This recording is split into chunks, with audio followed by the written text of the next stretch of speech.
Alright, we're continuing with this video on how to pull the crankshaft out of this case. Put a lot of heat around the back of the case here, and then if you just lightly tap on the back of the crankshaft, it should move forward and release the bearing from the rear bearing carrier.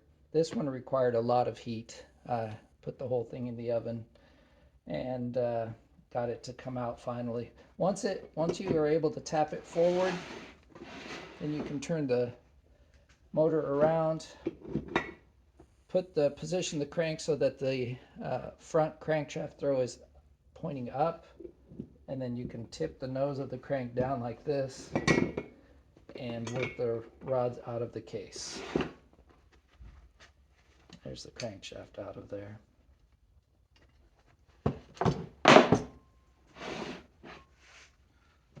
This up here. The next thing you'll want to do once you've got the crankshaft out is to remove the rear bearing on this crank. There's a tool for that. This one came right off. There is another crank spacer that goes on the back of the crankshaft. Make sure you keep track of that. It's a different thickness than the one that's on the front of the crankshaft. And once again, we have torn up slinger. Someone has really buggered this thing up. You can tell someone's been in here and made a mess of these screws. These crankshaft, these slinger screws, should just be able to take these out.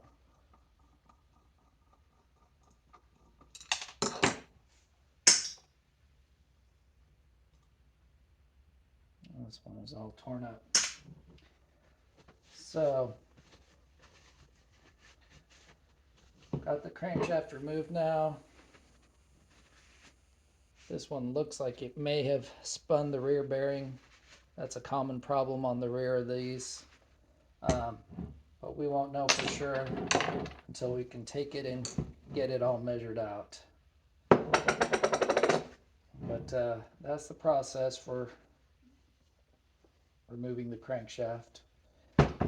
We will take this crank to a machine shop my friend works at, and we'll measure everything on it, the bearing, seats, any play in the connecting rods, and alignment and run out of the crankshaft. So that's what's going to happen next. Thanks for watching.